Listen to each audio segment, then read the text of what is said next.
May 22nd, 2011. Started off as any other typical day in Joplin, Missouri. Churches were in service, students were in the process of graduating, birds were chirping. Everything was in a state of peace. It was hard to believe the tranquil city of Joplin would soon transform into a near war zone with its devastation and collateral damage. I was working at the supermarket that day, nothing unusual. Beyond the ire of the occasional customer, things were going well. At least, until I received a text message. I took my phone out and saw it was from my eldest daughter. It was written with a sense of urgency. She claimed that there was a tornado that had touched down not too far away. Earlier in the day, the National Weather Service issued predictions pertaining to the probability of a slight risk of severe storms. Then, out of nowhere, came the droning of sirens. Dark green clouds were forming in the far west of Joplin. There was a state of panic in the supermarket, with many of the customers rushing to get their groceries so they could head home. In the rush, several of the store's employees went into the back room to barricade themselves. It was recommended that I go downstairs as well, but I had to get home to my family. The sky continued to darken as I started to drive.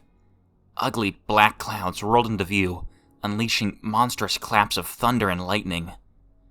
The downpour was not too far behind, starting off light before transitioning into a deluge of thick sheets of rain. By the time I arrived at my house, large hailstones the size of pinballs fell from above and started pelting me. My wife opened the door and ushered me inside. My 3 kids were frantic, screaming at the top of their lungs out of fear for their lives. I tried gathering them together in reassurance, but they were inconsolable. The lights began to flicker as the storm approached.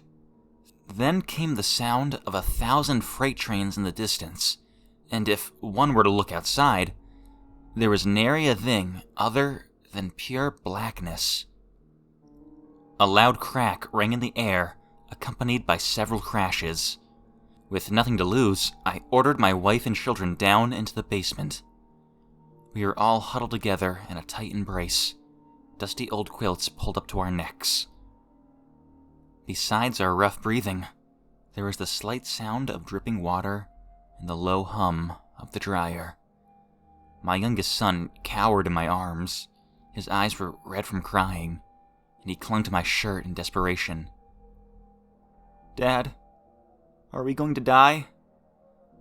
I held him tightly, reassuring him that we would survive. But even then, this was something that my family and I had never encountered. The windows shook violently and shattered into millions of pieces. We heard the vicious roaring of the cyclone as it came over the house. We huddled tighter to prepare for the onslaught, our screaming intensifying as the ground began to quake. The lights flickered for the last time and expired, leaving us alone in the darkness of the basement. The sound of fallen power lines filled the air, with the crashing sounds intensifying. Then there came a loud crack.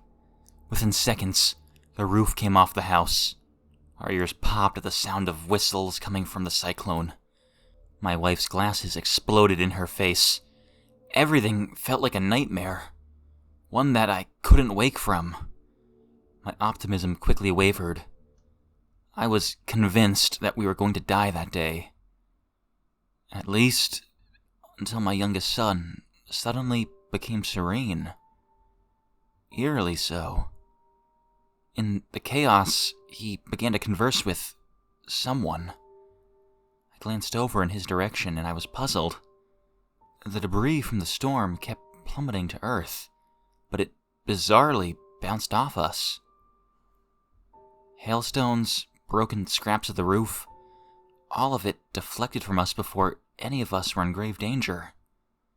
The cyclone growled and remained over us for a few seconds before it continued in its destructive path. I couldn't believe it.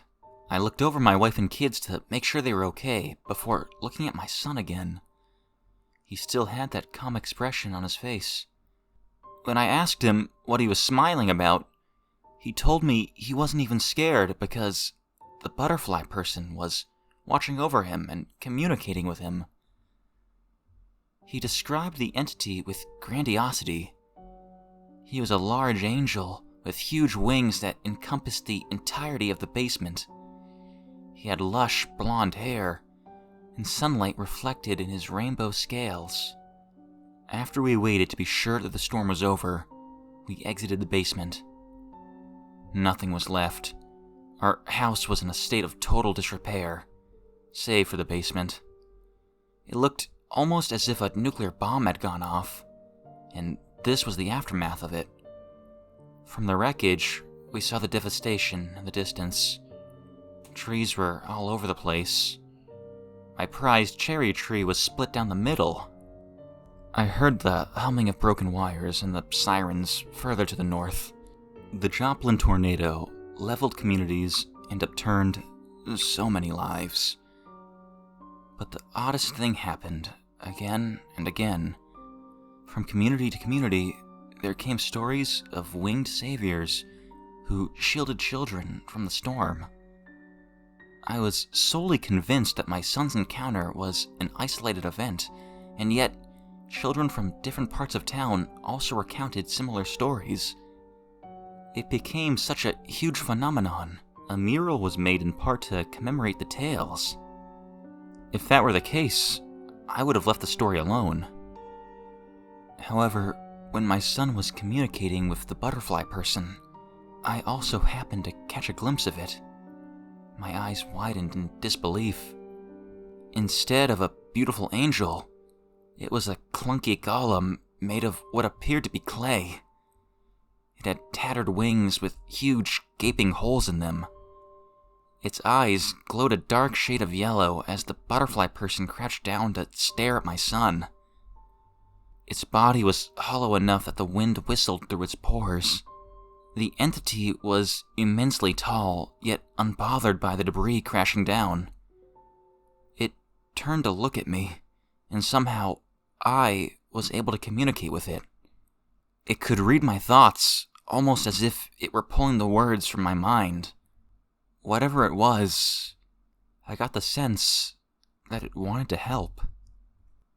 I was never someone who believed in the supernatural, but the encounter had since become embedded in my memory, and I have since been more open to these unexplainable mysteries.